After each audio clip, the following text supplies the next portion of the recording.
말씀 보겠습니다. 오늘 우리에게 주신 하나님의 말씀은 구약성경 예레미야 2장 29절부터 3장 5절까지의 말씀입니다.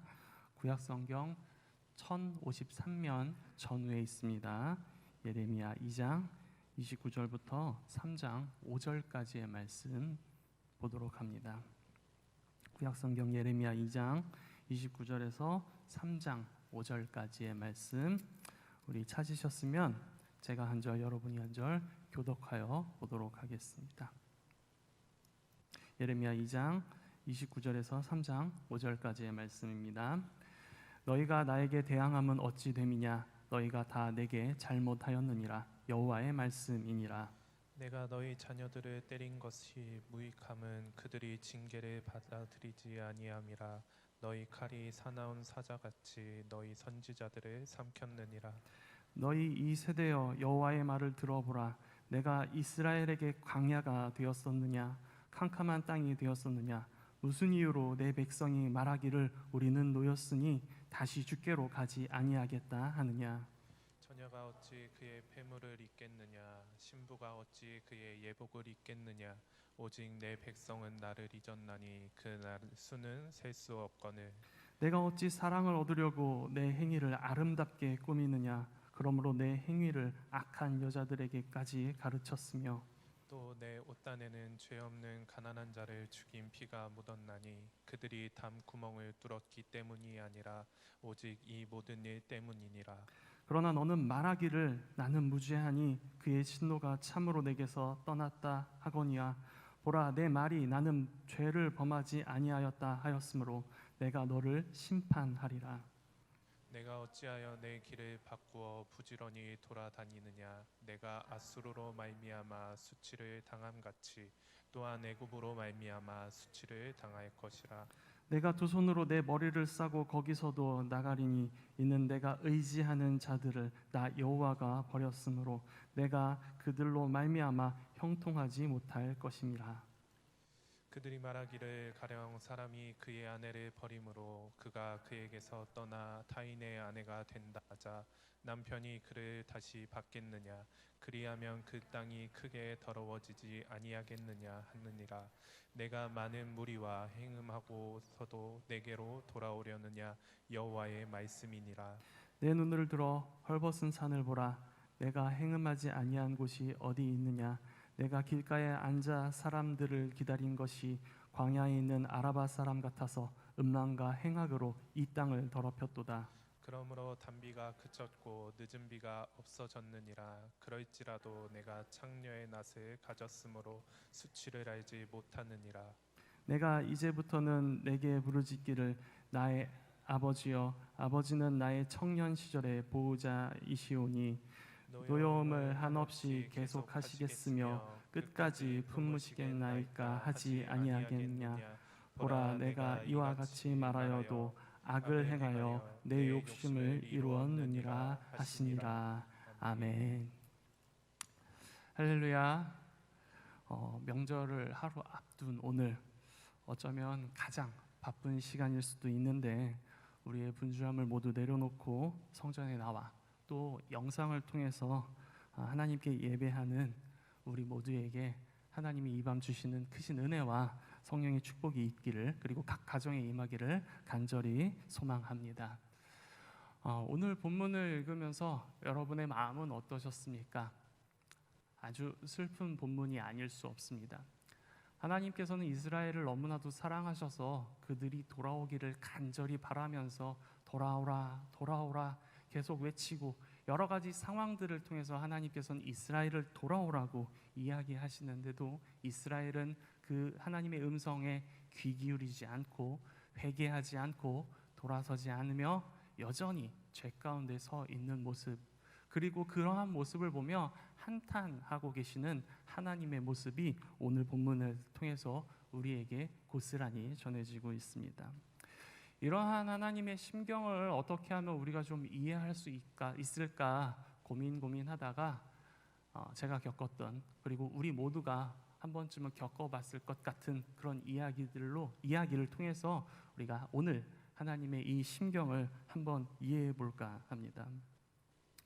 저는 어렸을 적에 좀 많이 혼나면서 자란 사람입니다. 아버님이 목사님이시다 보니까 언제나 반듯해야 했고 언제나 정직해야 했으며 친구들에게 학교 생활이나 교회 생활 모두 모범이 되어야만 하는 사람이었습니다. 그렇지 못할 때는 가차없이 혼나게 되는 것이죠. 특히 저희 아버지는 다른 것에 대해서는 조금 온화하셨지만 거짓말에 대해서는 굉장히 단호하게 혼을 내시는 편이셨어요. 다른 잘못은 훈계로 끝날 때가 많았는데 거짓말을 하다 걸렸을 경우는 반드시 매로 징벌하시는 분이셨어요.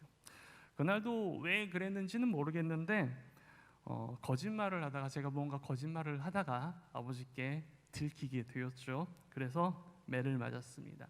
당시 저희 집의 징계 절차는 이랬습니다. 뭔가 잘못한 것이 부모님께 들통나면은 부모님 앞에 무릎 꿇고 앉아가지고 제가 무엇을 잘못했는지 부모님께 말을 해요. 고백을 해요. 그러면 부모님께서 물어보십니다. 몇 대 맞을 거니? 왜 물어보는지 잘 모르겠어요. 몇 대 맞을 거니? 그러면 이제 머리를 열심히 굴려서 대답을 해드립니다. 몇 대라고 얘기해야 할까? 몇 대라고 얘기해야 덜 맞을까? 몇 대라고 해야 덜 아플까? 고민했죠. 여러 가지 대답을 했지만 보통 한 10대 정도 맞았던 것 같습니다. 그렇게 맞고 나면 이제 징벌이 끝났으니까 다시 부모님과 무릎을 꿇고 앉아서 손을 잡고 기도합니다. 제가 먼저 기도합니다. 하나님, 내가 이러한 죄를 지어서 오늘 부모님께 혼을 났습니다. 용서해 주시고 다시는 그런 죄를 짓게 않게 해달라고 기도를 하면, 그렇게 기도가 끝나면 저희 부모님께서도 뒤를 이어가시 중보하며 기도하고, 부모님께서도 동일하게 다시는 이런 일로 부모님께서 자녀들을 혼내지 않을 수 있도록 하나님께서 지켜달라고 기도해 주십니다. 그리고 나서 매 맞았으니까 제 상태가 어떨까요? 울고불고 난리가 났으니까 여기저기가 다 터졌겠죠. 그래서 가서 씻고 오면 이제 부모님께서 누워서 뭐하죠? 맞은 곳 상처에 약을 발라주십니다.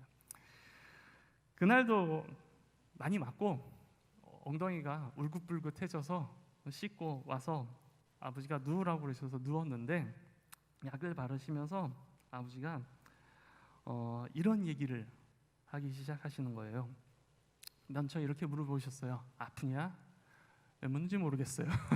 때려놓고 아프냐? 대답 안 했습니다. 그랬더니 아버지께서 이렇게 얘기하셨어요. 맞아서 아프다고만 생각하지 말고, 때렸다고 아빠를 미워하지만 말고, 네가 왜 맞게 되었는지 한번 생각해봐라. 아빠는 왜 매를 들어서까지라도 너에게 이러한 아픔을 주어서까지라도 너에게 그것을 하지 말라고 하는지 이해를 한번 해봐라. 그러면서 덧붙이는 말씀이 뭐냐면, 맞은 너도 아프겠지만 때린 아빠의 마음은 더 아프다라고 이야기하시는 거예요. 그런데 그 얘기를 들으면서 지금 같으면 막 찡하고 그러겠지만, 그때 당시 제 마음속에 진짜 담아두었어야 될 한마디가 제 입 밖으로 툭 튀어나와 보였어요. 그게 뭘까요? 저도 모르게 거짓말. 분위기가 정적이 흘렀어요. 아버지께서도 뭔가 기분이 언짢으셨는지 표정이 조금 심상치 않다가 잠시 후에 다시 약을 바르시면서 씁쓸한 표정으로 이렇게 얘기하셨어요. 너도 아빠가 돼보면 알 거야. 그 당시에는 다행이다. 더 혼날 줄 알았는데 안 혼났다. 그걸로 만족했지만 아빠가 되면 알 거야 라는 말이 무엇인지 잘 몰랐어요. 근데 시간이 지나서 저도 어느덧 아빠가 됐고요. 어렸을 적 저도 많이 맞고 자랐기 때문에 많이 고백했겠죠. 결단했겠죠. 나는 절대 내 아이는 때리지 않을 거야. 내 아이는 사랑으로 기를 거야. 그렇게 고백했지만 아이들을 키우다 보면, 여러분 다 키워보셨으면 알겠지만 그렇게만 되진 않지 않습니까? 물론 잘못하는 거 타일러 보기도 하고 훈육도 시켜보겠지만 때로는 매로 처벌해야 될 때도 저도 경험하게 된 것이죠. 그리고 매를 때리고 저도 깨닫게 되는 것이죠. 보통 자녀를 징계할 때 그 아이가 첫 번째 잘못했다고 해서 매를 들진 않습니다. 그죠? 첫 번째 만약에 잘못하게 되면 우리는 보통 어떻게 할까요? 타이르게 됩니다. 아직 어린 아이이기 때문에 이것이 뭐가 잘못된 것인지, 왜 죄인지, 왜 하지 말아야 하는 건지 잘 모르는 상태일 수 있기 때문에 그 아이를 불러놓고 차근차근 설명하고 타이르고 이것이 얼마나 큰 죄고 잘못인지에 대해서 이야기해 주는 것이지요. 그런데 두 번째 잘못했을 때는 어떡합니까? 두 번째 잘못했을 때도 역시 저의 경우에는 역시 때리지 않고 훈육을 시킵니다. 왜냐? 한 번만으로 나쁜 습관이나 나쁜 행동들이 고쳐질 수는 없다라고 생각했기 때문입니다. 그래 한 번 더 기회를 주는 것이 맞다. 그래서 동일하게 앉혀놓고 타이르기도 하고 설명도 하지만 이번에는 좀 더 강한 무언가를 보여주기 위해 약간 협박조로 윽박지르죠. 너 이번에는까지는 아빠가 용서해주지만 다음부터는 그냥 넘어가지 않나? 진짜 혼날 거야? 위협도 해보죠. 근데 그런 상황에서 아이의 나쁜 습관이나 나쁜 행동들이 고쳐지면 참 좋은데 고쳐지지 않고 세 번째 같은 잘못을 반복할 때가 있습니다. 그렇다면 그럴 때는 어떻게 해야 될까요? 그때는 저 같은 경우는 단호하게 매를 들고 혼냅니다. 매를 들고 혼낼 때는 저는 단호하게 합니다. 아이라고 봐주지 않고 그 매가 아프다는 것을 몸에 새겨서라도 이 나쁜 행동을 고쳐야 하기 때문에 단호하게 때려줍니다. 아이는 아프다고 이야기하면서 울겠으나 이러한 시간들을 통해서라도 이 아이가 잘 되기를 바라는 마음, 나쁜 행동들, 나쁜 습관들을 버리기를 원하는 마음으로 간절함으로 아이에게 손을 대는 것이죠. 그리고 저도 아버지처럼 동일하게 그 아이를 끌어안고 또 기도해 주는 것이죠. 그러면서 저도 느끼게 되는 거죠. 때리는 사람의 마음이 더 아플 수도 있구나.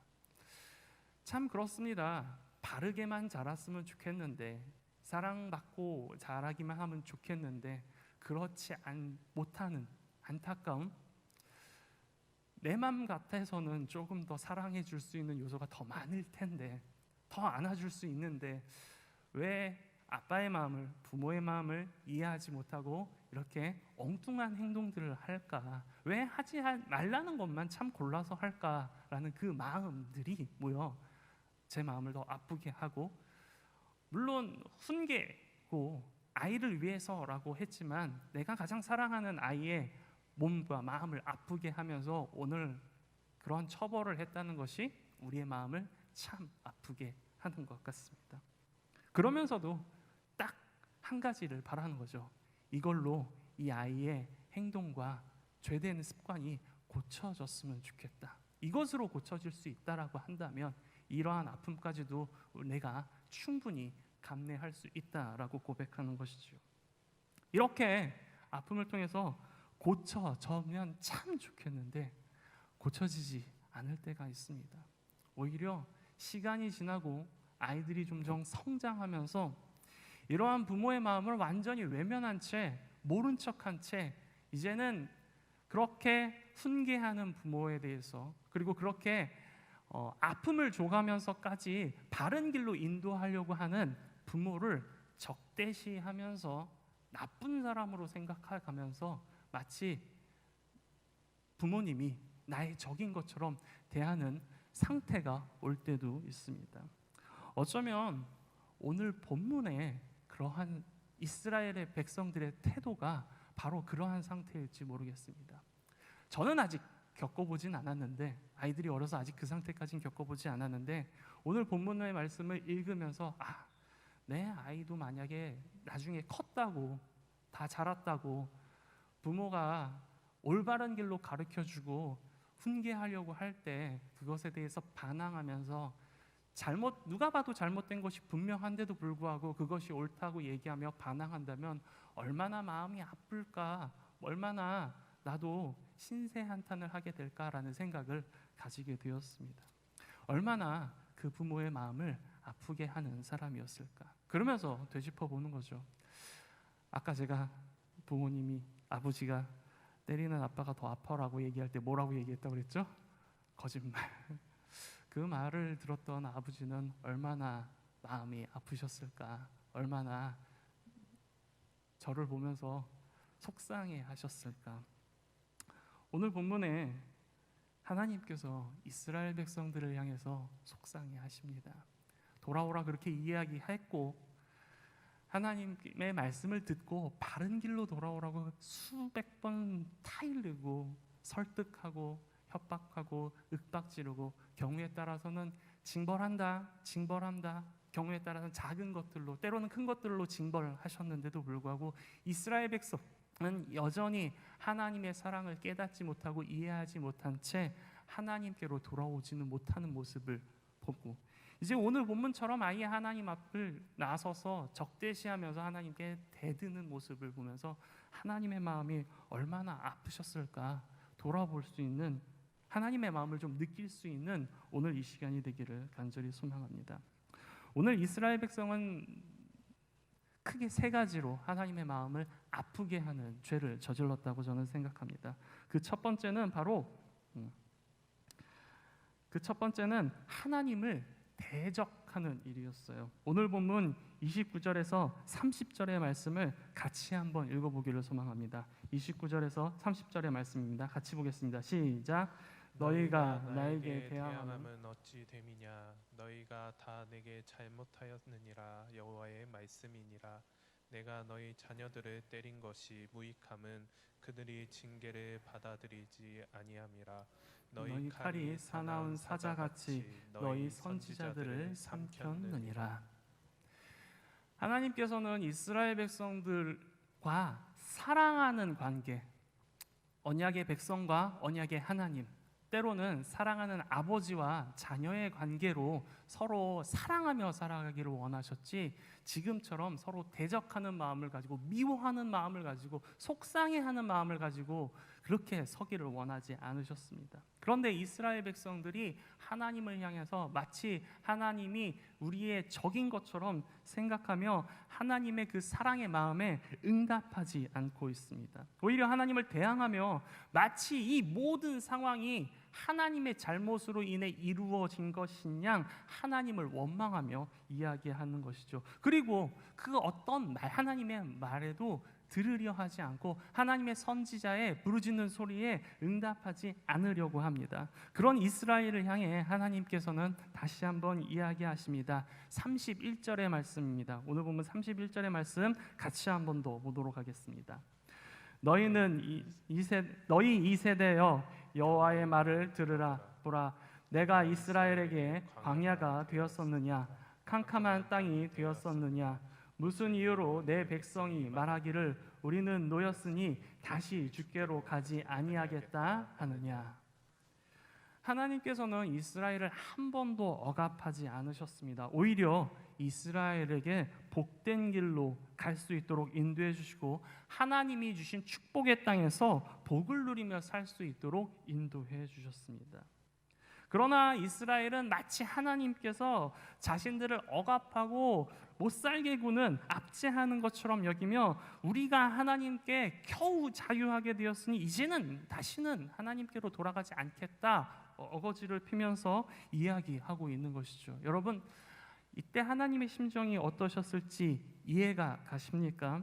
우리가 우리 자녀들에게 무언가 강요하거나 하지 말라고 제안하는 것들을 한번 생각해 보시기 바랍니다.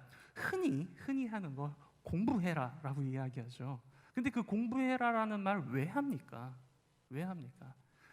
아이가 공부를 잘하면 내가 기분이 좋아지고 내가 우쭐해지는 마음 있을 수 있습니다. 근데 그것이 전부는 아니지 않습니까? 결국 공부를 해서 좋은 거는 내가 아니라 아이입니다.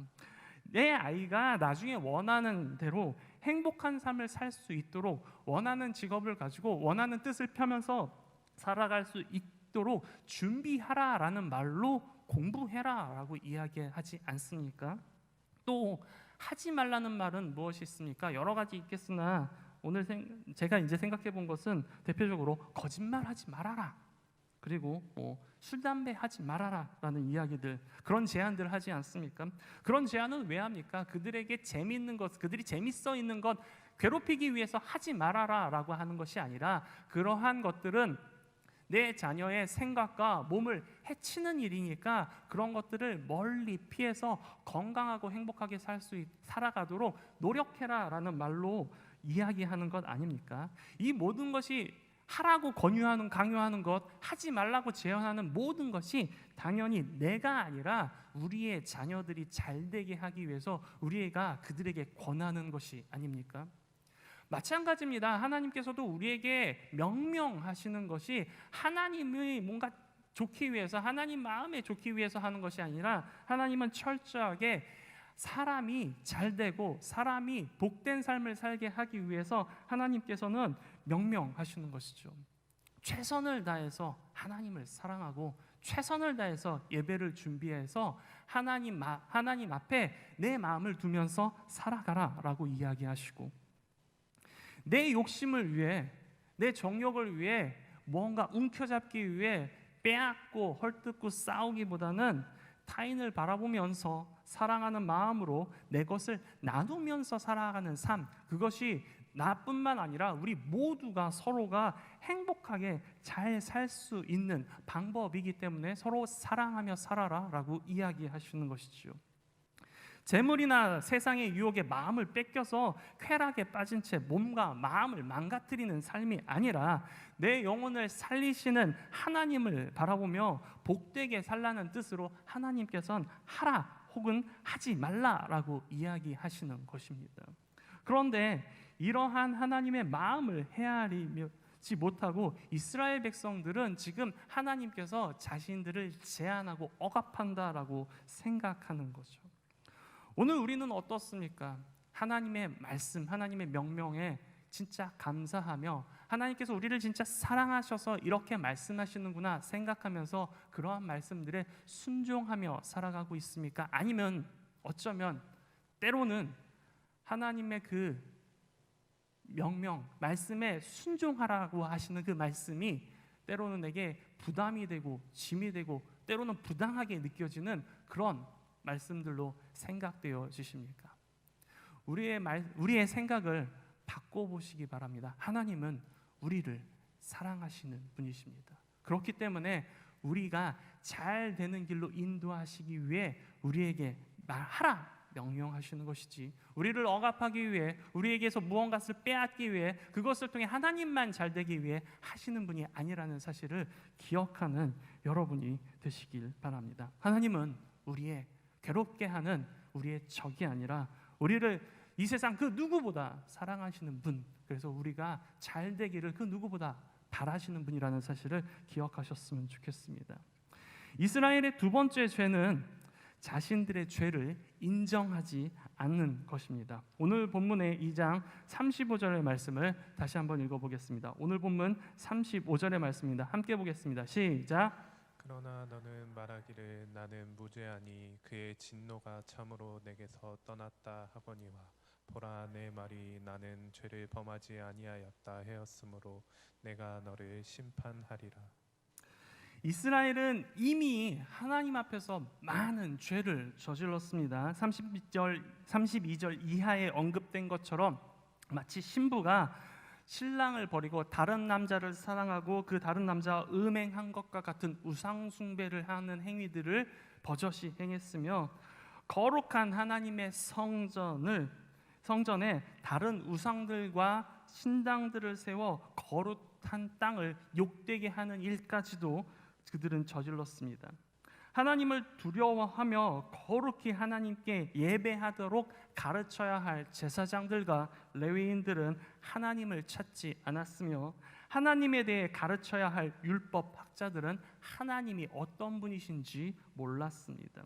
심지어 지도자들은 하나님의 말씀에 순종하지 않았고 오히려 하나님을 두려워하지도 않았습니다. 이렇게 많은 죄악들을 저지르고 있음에도 불구하고 그들은 자신들이 무죄하다라고 주장하고 있습니다. 그렇게 오늘 본문은 하나님의 진노가 그들에게 임할 것이라 하나님께서 그들을 심판하실 거다라고 선언하고 있습니다. 여러분, 하나님은 어떤 분이십니까? 하나님은 사랑이신 분입니다. 그래서 어떠한 죄를 지은 사람이라 할지라도 주님 앞에서 자신의 죄를 자백하고 회개한다면 하나님께서는 그를 용서하시고 사랑하신다고 성경은 기록하고 있습니다. 그러나 오늘 본문의 이스라엘 백성들처럼 자신들의 죄를 인정하지 않고 자신들이 무고하다라고 주장하며 회개하지 않는다면 절대 용서받지 못하고 절대 멸망의 길에서 벗어나지 못하게 되는 것이죠. 예수님께서는 마가복음 2장 17절에서 스스로를 의인이라고 여기는 바리새인과 그의 서기관들에게 이렇게 말씀하셨습니다. 함께 보겠습니다. 마가복음 2장 17절의 말씀입니다. 같이 읽어볼게요. 예수께서 들으시고 그들에게 이르시되 건강한 자에게는 의사가 쓸데없고 병든 자에게라야 쓸데있느니라. 나는 의인을 부르러 온 것이 아니요 죄인을 부르러 왔노라 하시니라. 아멘. 자기 자신이 아무리 병들어 죽게 생겼어도 스스로를 건강하다고 생각하면서 의사의 치료를 받지 않는 사람이라고 한다면 그 앞에 아무리 명의가 와 있다 하더라도 그는 고침을 받지 못하고 그 병으로 인해 죽게 될 것입니다. 그러나 스스로가 작은 병에 걸렸다 하더라도 환자임을 깨닫고 의사를 통해서 고침을 받을 수 있도록 최선을 다해 치료를 받는다면 그는 분명 나음을 입을 것입니다. 이처럼 예수님께서도 자신이 죄인임을 고백하면서 하나님께 나와 자비와 긍휼을 구하며 하나님께서 용서해 주시기를 간절히 간구한다면 그가 구원을 얻게 될 것이다, 나음을 얻게 될 것이다 라고 이야기하시지만 그렇지만 스스로를 의인이라고 생각하며 나는 죄가 없다, 나는 무죄하다라고 여긴다면 그는 그가 가진 죄를 인해 용서받지 못하게 될 거고 그 죄로 인해 결국 멸망에 이르게 될 것이라고 오늘 본 말씀, 그 말씀 마가복음 2장 17절의 말씀을 통해서 우리에게 보여주고 있는 것이죠. 바로 이스라엘이 지금 저지르고 있는 죄가 그러한 거예요. 아픈데도 불구하고 아픈 줄 모르고 의사에게 나아가 치료받지 않는 모습. 잘못된 길을 가고 있음에도 불구하고 여러 가지 자신들의 생각과 안위와 여러 가지 상황들 조건에 맞춰서 나는 아프지 않다라고 생각하며 나는 의롭게 서고 있다라고 생각하며 하나님께 회개하지 못하는 모습이 바로 그러한 죄를 저지르는 모습과 같다라는 것이죠. 사랑하는 성도 여러분, 오늘 우리는 우리의 모습을 돌아보기를 소망합니다. 혹시 우리도 죄인이면서 죄 가운데 살고 있으면서 스스로를 의인인 채 생각하면서 살고 있지 않습니까? 내가 말씀을 보지 못하는 삶을 살고 있으면서도 혹은 하나님께 기도하지 못하는 삶을 살고 있음에도 죄가 없다라고 생각하면서 살아가고 있지는 않습니까? 하나님의 뜻대로 이웃에게 사랑을 전하지 못하면서도 사랑하며 살지 못하면서도 스스로 괜찮다고 건강하다고 아프지 않다고 생각하는 것 아닙니까? 말씀대로 사는 것이 건강한 삶입니다. 말씀대로 살고자 죽어라 노력하면서도 온전히 예수님처럼 살 수 없기 때문에 결국은 나는 죄인입니다. 나는 연약합니다. 주여 나를 불쌍히 여겨주소서. 그렇게 고백하는 것이 진짜 건강한 신앙인의 삶인 것입니다. 오늘 저와 여러분은 우리의 모습을 스스로 돌아보기를 소망합니다. 그리고 스스로의 모습을 돌아보면서 내가 말씀 앞에 온전히 살고 있지 못함을 회개하며 주님, 나는 죄인입니다 고백하며 하나님께 자비와 긍휼, 은혜를 구할 수 있는 귀한 믿음의 사람들이 되기를 간절히 소망합니다. 마지막으로 이스라엘이 하나님의 마음을 슬프게 한 죄는 그들이 진정으로 하나님 앞에 회개하지 않은 죄를 지었던 것이죠. 오늘 마지막 본문인 3장 4절에서 5절의 말씀을 같이 한번 읽어보겠습니다. 3장 4절에서 5절의 말씀입니다. 시작.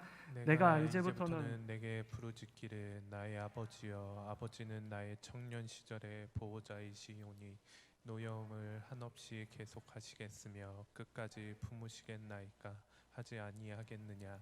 보라 내가 이같이 말하여도 악을 행하여 내 욕심을 이루었느니라 하시니라. 이스라엘 백성은 죄 가운데 살면서도 회개하지 않고 버젓이 하나님을 아버지라고 부르고 있습니다.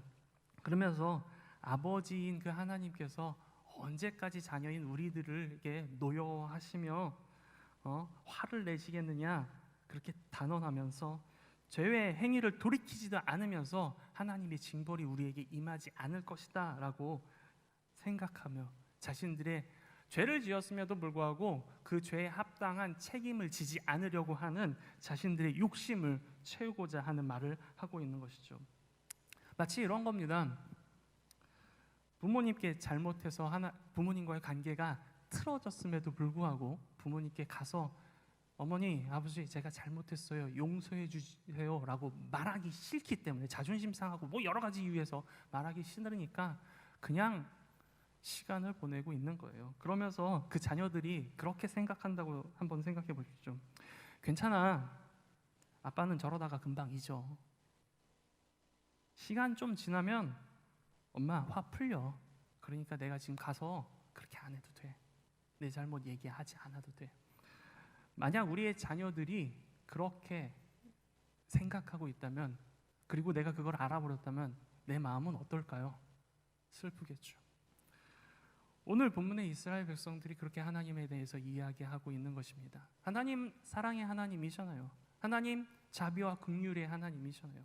그 하나님, 내가 진짜 회개하지 않더라도 내가 그냥 잘못했습니다 한마디만 하면 하나님께서 용서해 주실 것 아닙니까? 그러니까 하나님 화 푸시고 우리가 원하는 대로 우리를 축복하세요.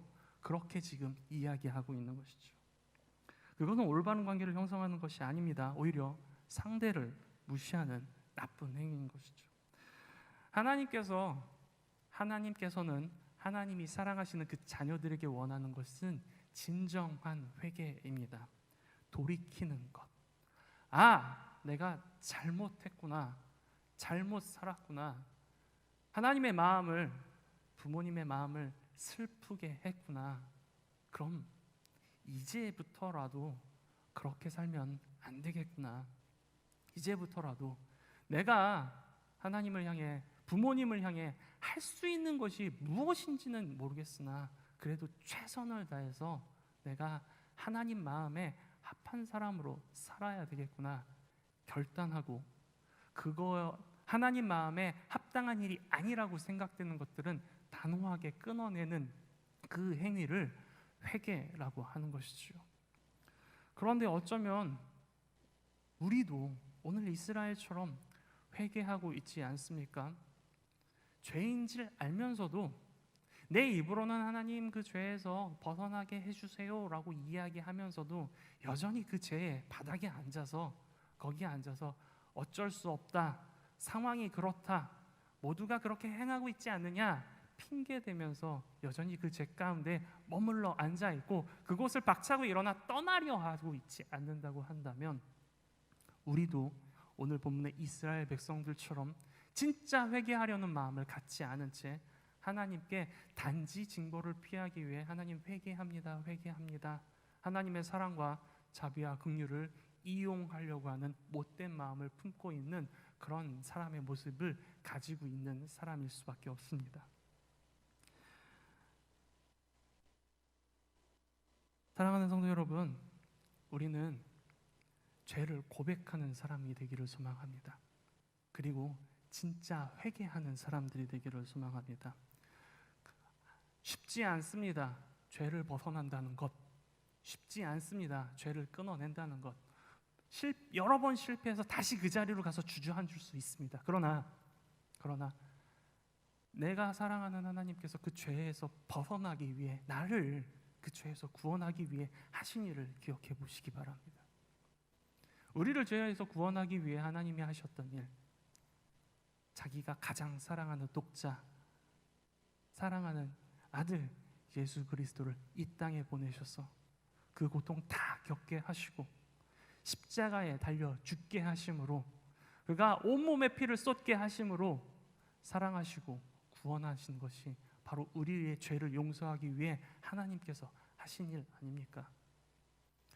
그 사랑을 느낄 수 있는 우리 모두가 되기를 소망합니다. 그 하나님의 아픔을, 안타까움을, 속상함을 느낄 수 있는 오늘 저녁이 되기를 간절히 소망합니다. 그래서 이제라도 하나님, 내가 이 죄악된 자리를 버리겠습니다. 그 자리를 박차고 일어나서 하나님께 돌아갈 수 있는 진정한 회개를 할 수 있는 우리 모두가 되기를 간절히 소망합니다. 오늘의 말씀은 하나님 철저하게 슬프게 하고 있는 자녀 이스라엘의 모습을 말하고 있습니다. 그런 동시에 우리의 모습을 말하고 있습니다.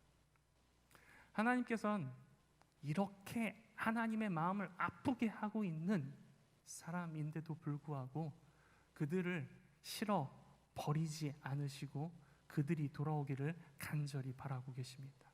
여전히 사랑한다라고 이야기하시고 매를 들어 징계하실 수는 있지만 그들을 버리지 않고 멸하지 않으시고 돌아오기를 기다리십니다.